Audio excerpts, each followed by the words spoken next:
Are you accepting that it's okay not to meet that goal? Or are you asking yourself, what could I do today to make that goal?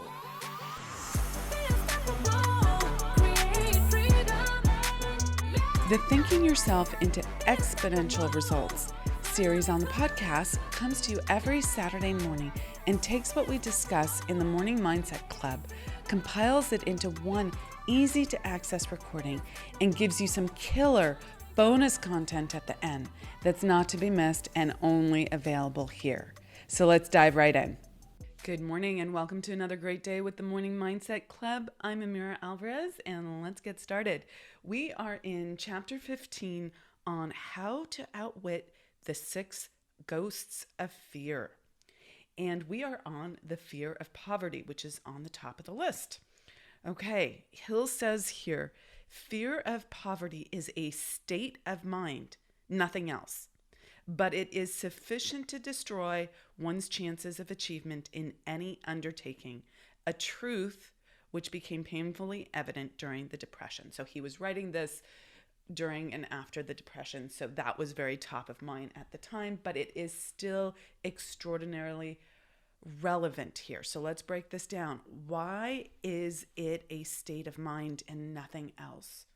Well, this is where the law of relativity comes in. The law of relativity says nothing is big or small, right or wrong, good or bad, until we compare it to something else. And when we do, we create meaning from it. We say it's good or bad compared to something else. It's large or small compared to something else. This is how our meaning-making machine works. And we are meaning-making machines. So this relates to the fear of poverty because if you are in a fear of poverty, you have a perspective that you have everything to lose but nothing to gain. You're comparing what you have to less rather than to more, rather than to say, I have this much and I know I've made this much, therefore I can make that much more. You're comparing it to your inability to make money, that you haven't made enough. It's all about perspective. And this is where the scarcity mindset comes in. And you'll hear people say, I have a scarcity mindset or limited money beliefs or money mindset that's scarcity driven. And this is very important to pay attention to, but most people don't know where it's showing up for them in their lives. And you have to look at these very subtle representations of how this is showing up for you. Are you completely considering that you don't know how to make money? Relative to what? Relative to your current ability or relative to the ability that exists out there? Who are you comparing this to? One of the things that I did when I made my big quantum leap, if you don't know what that was, I went from making $138 a year to making $700K a year. That was a 5 times increase in my income, and then went on to cross the 7-figure mark.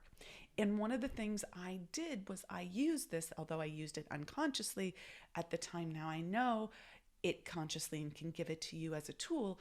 I compared myself to people who had already done it.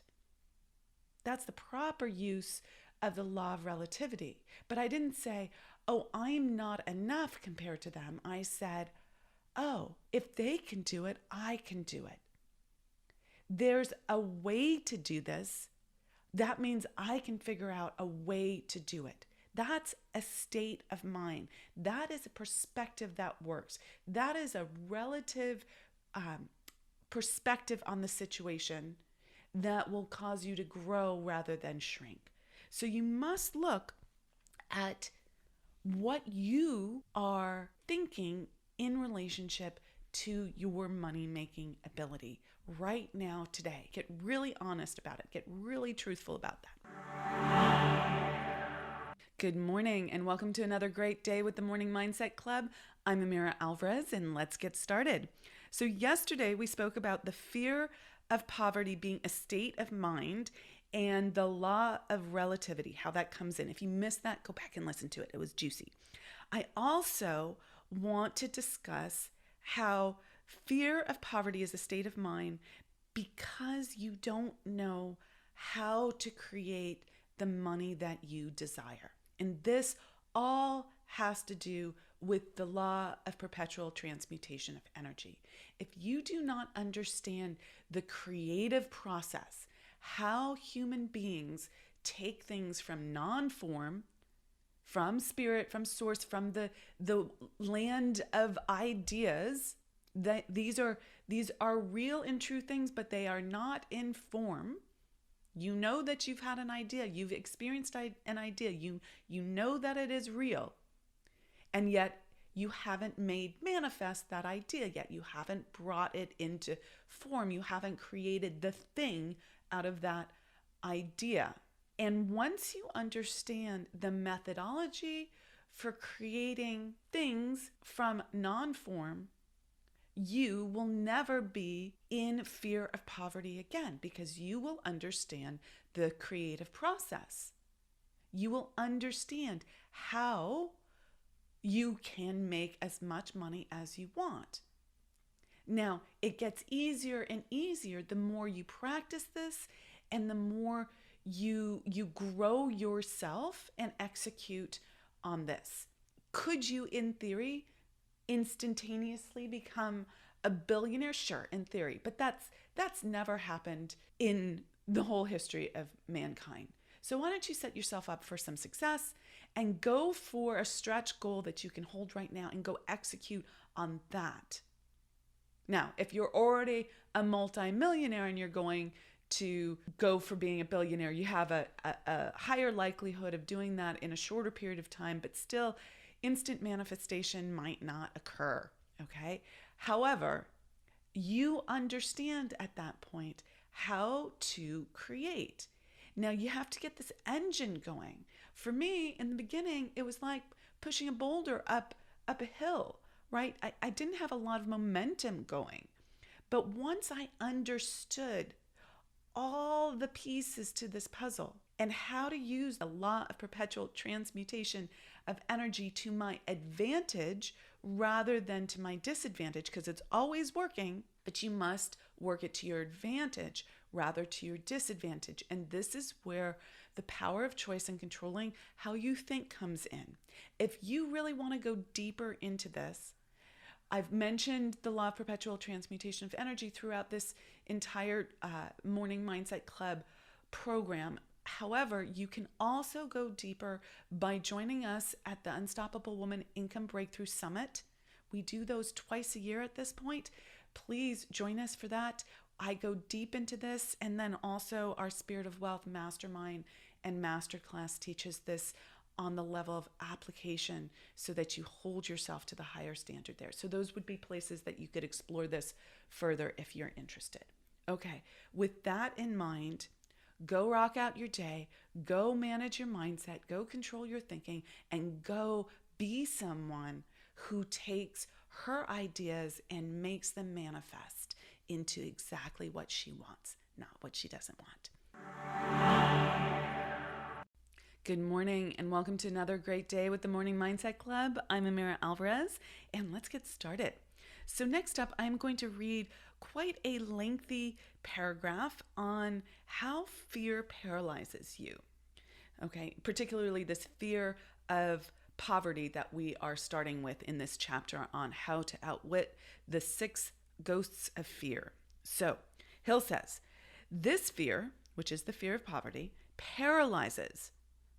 That's a pretty strong word, guys. Paralyzes the faculty of reason, destroys the faculty of imagination, kills off self-reliance, undermines enthusiasm, discourages initiative, leads to uncertainty of purpose, encourages procrastination, wipes out enthusiasm, and makes self-control an impossibility. It takes the charm from one's personality, destroys the possibility of accurate thinking, diverts concentration of effort, it masters persistence, turns the willpower into nothingness, destroys ambition, beclouds the memory, and invites failure in every conceivable form.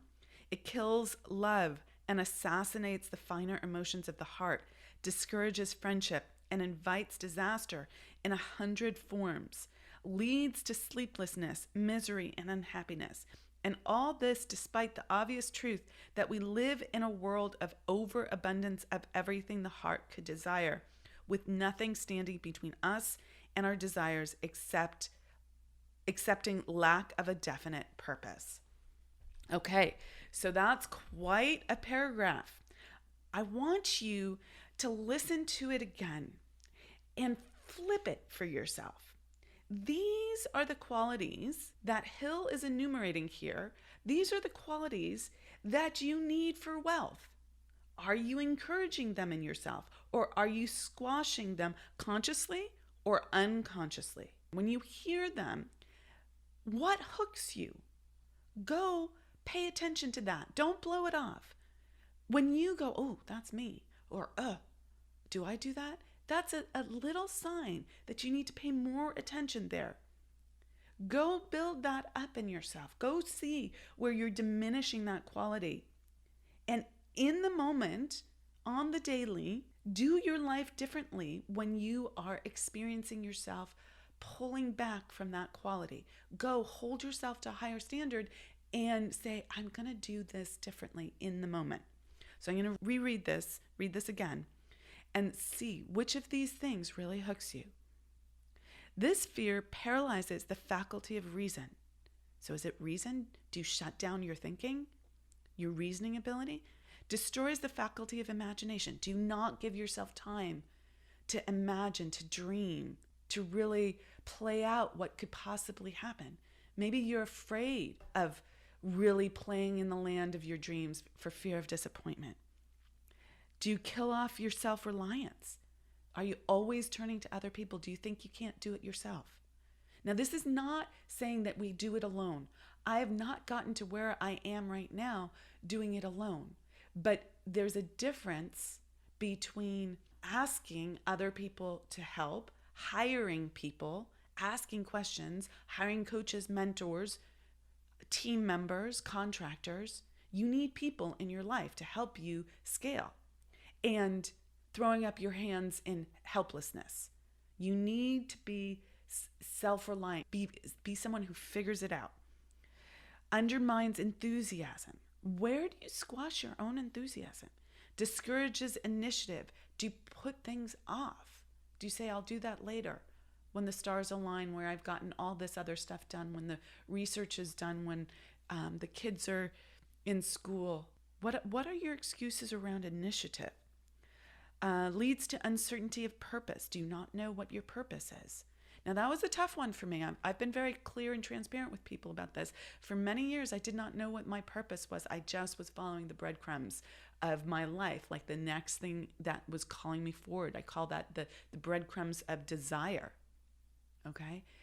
That said, now I know what my purpose is. So are you following your desire? Are you at least doing that?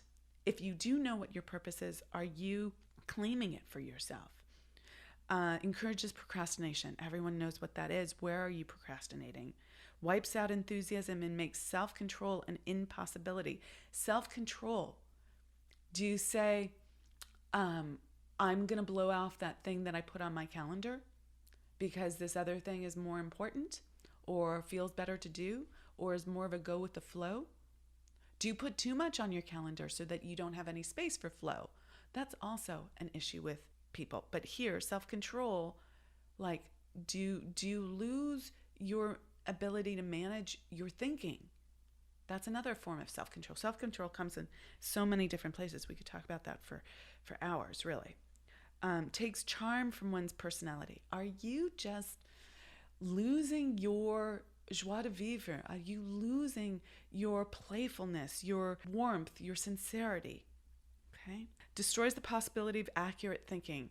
That is a really important one. Accurate thinking is critical. You must have accurate perspective, rational thinking, understanding the law of cause and effect. Diverts concentration of effort. Are you always distracted? It masters persistence to give up all the time in little and small ways. Turns willpower into nothingness. Now, willpower, I'd rather you look at it as will, the ability to focus. So those things are connected. Destroys ambition. Might as well not go for it. Okay? That might be too hard. I don't know if I want to work that hard. Beclouds the memory. I'm just going to fog out on everything that's come before in order to settle. Invites failure in every conceivable form. Well, that's quite a lot there. Kills love. Love is the greatest power. Do you love yourself? Do you love others? Can you feel love in yourself? I had to learn that, guys. I had to learn that. That was, I had numbed out around love. That was something I really had to open up about. Assassinates the finer emotions of the heart, discourages friendships, invites disaster in the form of hundreds of forms, leads to sleeplessness. That's pretty straightforward. Misery and unhappiness. Are you unhappy? Where are you unhappy? Where are you bringing yourself down? So those are the lists. I just went through them again with you. What jumped off the page? Go work on that thing. Go spend a week paying attention to that thing and seeing what you could do differently in the moment to call yourself to a higher standard and improve your life. A quick heads up. If you're loving this material, you can access the full Success and Wealth Consciousness program we have to help you achieve your big financial goals and life dreams for free at theunstoppablewoman.com/mindset club. You will have access to daily trainings and mindset practices to help you stay focused, clear, and in action. So go get it at theunstoppablewoman.com/mindset club. Good morning and welcome to another great day with the Morning Mindset Club. I'm Amira Alvarez and let's get started. So we are on chapter 15 of Think and Grow Rich, How to Outwit the 6 Ghosts of Fear, and we are talking about the fear of poverty. And in this section, Hill discusses where the fear of poverty comes from, and he outlines his theory, and I'm going to agree with him and take it a step further. So let's read this section together, and then I will discuss how to move beyond this as well. So the fear of poverty is without a doubt the most destructive of the 6 basic fears. It has been placed at the head of the list because it is the most difficult to master. Considerable courage is required to state the truth about the origin of this fear, and still greater courage to accept the truth after it has been stated. The fear of poverty grew out of man's inherited tendency to prey upon his fellow man economically. Nearly all animals lower than man are motivated by instinct, but their capacity to, quote, think is limited. Therefore, they prey upon one another physically. So here he's talking about the way animals eat each other, the way animals combat each other physically. There are mating rituals where animals fight each other physically to be the one that evolves the species. And then there are, the animal that eats another animal. That is this preying upon each other physically that he's talking about. Then he goes on to say, man, with his superior sense of intuition, with the capacity to think and to reason, does not eat his fellow man bodily. He gets more satisfaction out of, quote, eating him financially. Man is so avaricious that every conceivable law has been passed to safeguard him from his fellow man. And he goes on to describe how, a man is considered less than the dust of the earth unless he can display a fat bank account and he has money, never mind how he acquired it. He is a king or a big shot if he has money, and he becomes above the law and above politics and dominates business and all of this. So, and he goes on even further to say, nothing brings man so much suffering and humility as poverty. Only those who have experienced poverty understand the full meaning of this. It is no wonder that man fears poverty. Okay, so this is so critically important, okay? This is so critically important. Now, why is preying upon each other economically such a destructive and powerful force? Why might that give us so much fear? Well, we have to go and think about what happens as a result of not having money in our society. In our society, this is where our survivability to the uninitiated comes from. And even to the initiated, we understand this, but let me play this out. So if you don't understand how to create as much money as you want whenever you want it, if you don't understand the methodology for that, you will be a slave to money, okay? It will run you, and you will always be in the fear of poverty.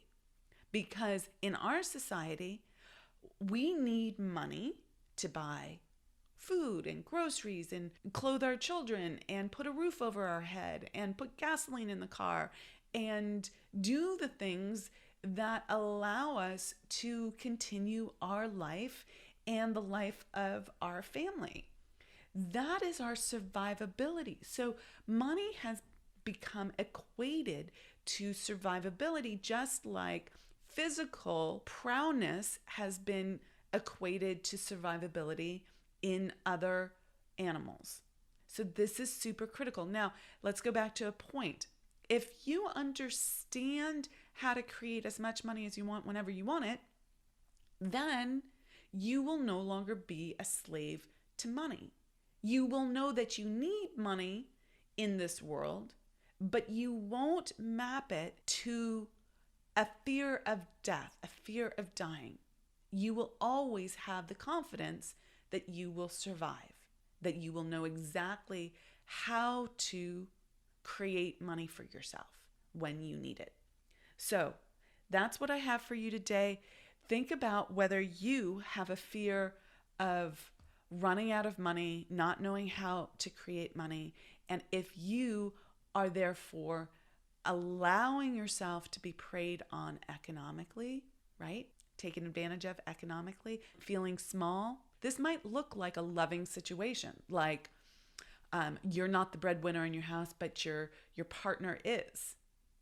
And therefore, you don't have any sense that you could go off and follow your purpose or your dreams because you're beholden to something in that relationship, even though on the surface it looks loving, okay? And it hasn't been construed of as a manipulative thing. Sometimes it is.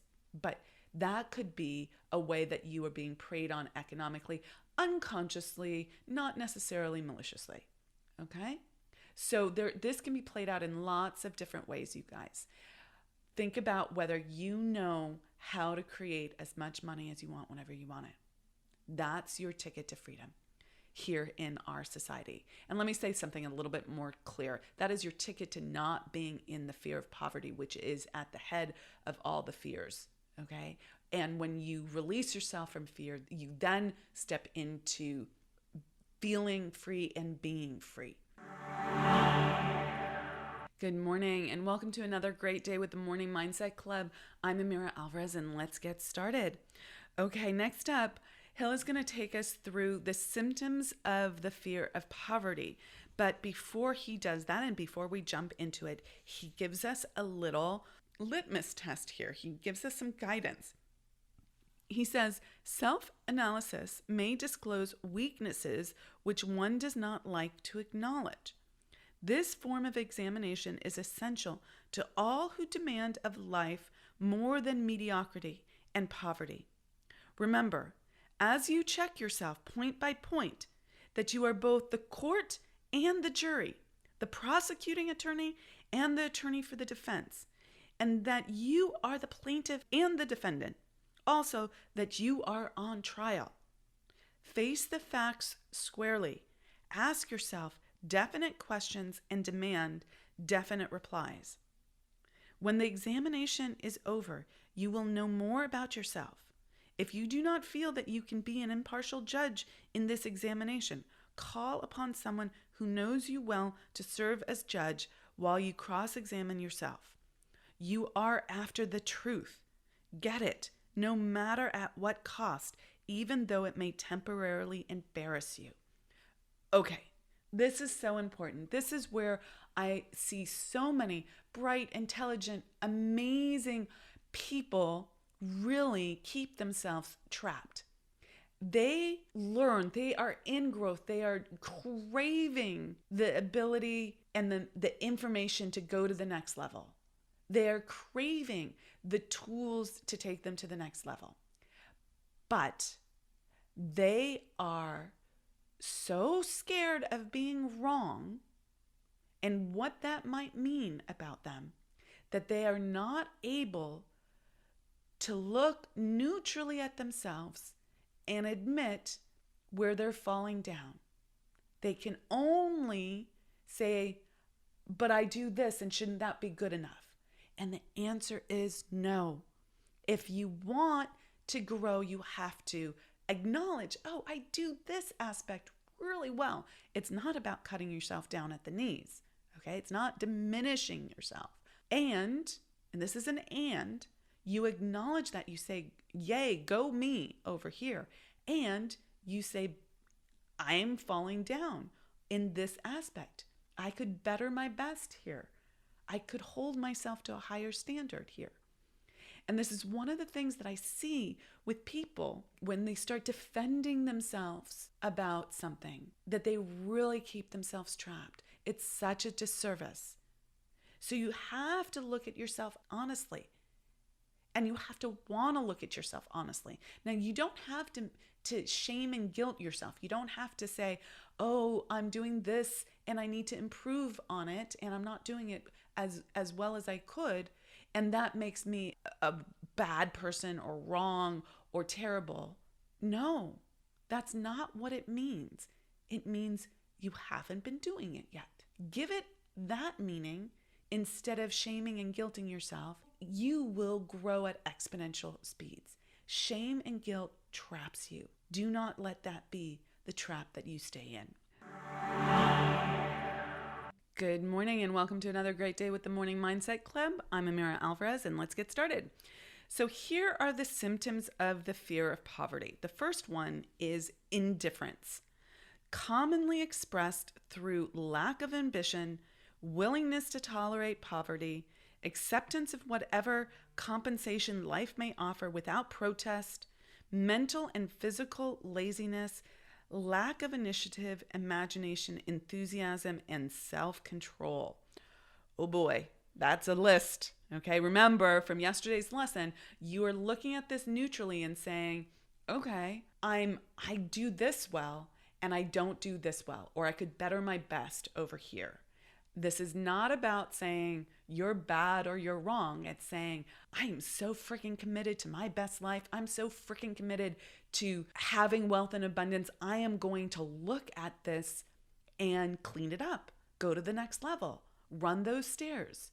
Okay? That's what you have to do. So in this case, indifference, like there's a lack of ambition. There's a lack of the ability to figure it out. You need figure it outness. Where are you just accepting problems? Where are you tolerating things in your life? Where are you tolerating that it's okay not to make the money that you want? And look at where that comes up for you. You have hopefully an annual financial goal and you have a monthly financial goal. Are you accepting that it's okay not to meet that goal? Or are you asking yourself, what could I do today to make that goal? I just coached a client through this yesterday. Now she's at a fairly high level, okay? She's in a mid to high six figures level and she's going to be on a multi seven figure level very soon.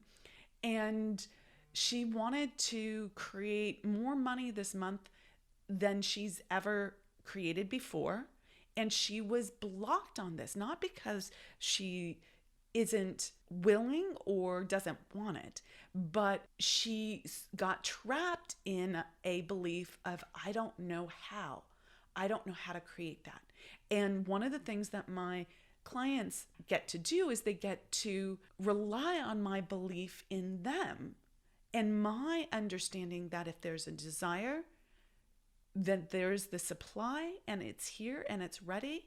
You just need to figure out what's going to call that in. So we went back and forth, and I gave her a few ideas and pushed her, and she had some questions on, okay, well, how would I say that? And what would that look like? And then the ideas started to flood in for her. She went from indifference, like wanting the thing, but being so freaked out about it that she went to indifference, to going into figure it outableness. Okay. You do not need to accept the problem. Okay. You do not need to tolerate not making the money. Do not be quote unquote lazy about that. That can be a habit. Hold yourself to a higher standard around that and ask yourself better questions like, how would I make that right now? If the supply is here and just needs to be called in by my action, law of cause and effect, how would I do that? What would I need to do differently? It's here. I know it's here. That's the law of polarity. I'm going to figure it out. Good morning and welcome to another great day with the Morning Mindset Club. I'm Amira Alvarez and let's get started. So we are in the symptoms of fear of poverty. Number 2 in this list is, wait for it, indecision. The habit of permitting others to do one's thinking, staying on the fence. Okay, you guys. This is one that if you've been following me for any period of time, you know that I teach again and again and again. You must be a quick decider. You must decide quickly. You must make decisions. It closes the gap on time. You might make a decision, get a result that wasn't what you wanted, but if you have the right perspective on life and yourself, you will see that as information and you will learn from it and grow, and it will not cause you to miss a beat. You do not need to be afraid of mistakes. That keeps you going slow and that keeps you in indecision. And oftentimes, if you make quick decisions and you start to learn to trust yourself, you will make great decisions for yourself. You'll learn how to make great decisions for yourself. You'll start to be able to triangulate what a yes is and what a no is for you and why that's a truth. Now, here's the rub. He says, the habit of permitting others to do one's thinking. Now, you don't want to just defer to other people and say, oh, well, so-and-so decided that this would be better. I see this a lot when, here's an example. I'm kind of calling some of you out, but here's an example. You talk to me or someone on my team about coaching with us and how it's like exactly the thing that's going to move the needle for you. You're a yes. And then there's like a, can I make this decision myself? What about my partner? Okay, sometimes that's a husband, sometimes that's a wife, sometimes that's a boyfriend, sometimes that's a girlfriend, sometimes that's a business partner. Okay, what does my partner think about this? And instead of owning that decision because you know that it's correct and right for you, you defer to someone else who hasn't had the conversation with us, doesn't have the same purpose, doesn't have the same goals, isn't challenged by the same problems, and you let that person and that person's, usually it's their money mindset, determine what's good and right for you. That is not making your own decisions, okay? And we can do that. Generally, it's around financial decisions. Do I hire that contractor? Do I hire that coach? Do I buy this course? Do I buy this software, piece of software? Do I buy that car? Okay? Like, some people have cars as part of their business world. Sometimes it's just the thing that gets you around town, but it's the thing that you want. Sometimes it's indecision around where you live. Okay? And you think this doesn't have an effect on your business, and yet it does. I've coached so many clients on moving into places, whether it's an apartment, a next level apartment, or moving to a different state, or buying that house, that like it's a decision that they need to make. They want it so badly. When they do that, now they have to do the work to back up the decision of it, but when they do that, everything changes for them. They go to the next level. It's huge. So in some ways, the habit of permitting others to do one's thinking is horrible and bad, with the caveat of who are you asking to help you? When I started working with my mentor, I made the decision that I was going to do everything that he told me to do as quickly as possible, as long as it didn't hurt other people or was unethical. Now, those are really, you have to have discernment around that, because you could say, like, from a certain perspective, that by charging a lot, that people get into this mentality, by charging a lot, you're hurting someone. That's not the truth. By moving forward in your business, you're going to challenge your parents' perspective on how much money is good to make. That might hurt them. That's not what I mean. I mean, like, you are not limiting someone's freedom in their lives. That's what hurting someone is. Okay? And that's where we have to get really clear. So he wasn't asking me to limit other people's freedom. He wasn't asking me to murder someone, right? Like, that wasn't on the table. I was going to do everything he said as fast as possible with the least amount of resistance. Now, did I resist certain things? Of course. I was going through my own growth. Okay? I had to move through it, but I held that as a litmus test for myself, because I knew I wasn't making good decisions for myself and my business. I knew I was making decisions from a limited perspective, and I had to change that. For the bonus content of this episode, I want to go back to one of the ways to solve for the fear of poverty. We've been talking about this fear. One of the 6 ghosts of fear is the fear of poverty. And that is based on a few misconceptions and ignorance. Fundamentally, it's not knowing where money comes from. So money comes from spirit, source, the universe, infinite intelligence. Everything comes from that. It is energy, right? And it comes through people, through sales. You have to understand the mechanism that converts an idea from something that is just an idea into something that has form. This is the law of perpetual transmutation of energy. And money is a transmutation of energy from non-form, something that's just an idea, into form. And what is the mechanism for that? Well, it is sales. Whenever money moves from one person to another on this physical plane, from non-form to form, that's action and creation in the law of perpetual transmutation of energy, which we've talked about a ton. Then it's in someone else's bank account, and you would like to sell them something that will help their life and move it from their bank account to your bank account. That is the idea of being in business for yourself and for the greater good in the society, because hopefully what you do solves people's problems, helps them have more life, makes their lives better, and that they're willing to pay you for that. Now, that can happen within a job in a corporation, or it can happen as part of a nonprofit. There's still a sale there for contributions. And it can happen when you run your own business, whether you're selling a product or a service. There is always a sale. You have to understand that the mechanism that moves money is sales.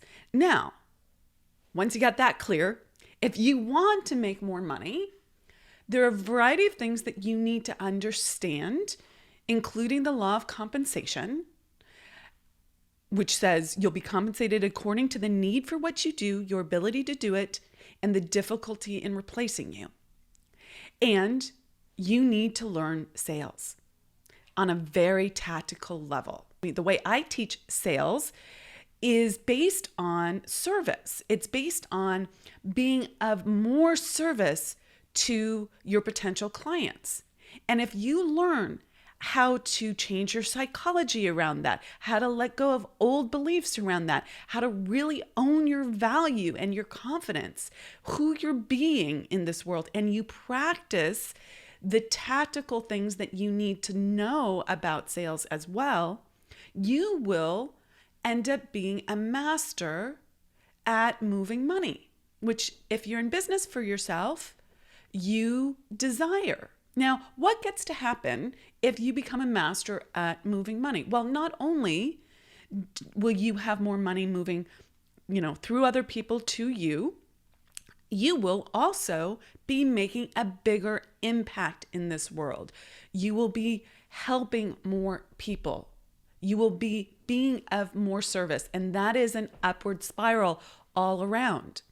So if you're interested in really stepping out of the limiting beliefs that you might be holding around sales that are keeping you in poverty or some version of that, some version of not having enough money to do the things you want in your life and in your business, then you have to learn sales. And if you're interested in doing that, we have a sales intensive coming up. It's the only one scheduled for this year at this point. It's February 22nd and 23rd. And if you go to the unstoppablewoman.com/sales, you will be given a ton of information about the 2-day intensive that we're doing. And then if you're interested in joining us virtually, the best thing to do is to have a conversation with Michelle on my team to see if we think we can help you with your business where it's at right now, get an ROI of at least 5 times your investment in the program. We want to make sure that you will be able to utilize this material immediately to step it up to the next level. So check that out, theunstoppablewoman.com/sales. Okay, rock it out, be unstoppable, and I'll see you in the next episode. Thank you so much for joining us and for being part of the Unstoppable Woman movement. This special series is a part of our Morning Mindset Club and comes to you here on the podcast every Saturday morning. If you'd like to join the Morning Mindset Club at no charge, you won't have to wait a whole week and can listen to this series in short daily snippets every morning. Plus, you'll get a quick implementation practice and mastery check-in to go along with it. You can find the Morning Mindset Club info in the show notes below, or just head over to the unstoppablewoman.com/mindset club. And as always, please share this podcast with 2 or 3 women who are ready for exponential growth and exponential wealth. And if you're game, we always appreciate a review on iTunes. That really helps us reach and elevate more women. Thanks so much, and be unstoppable.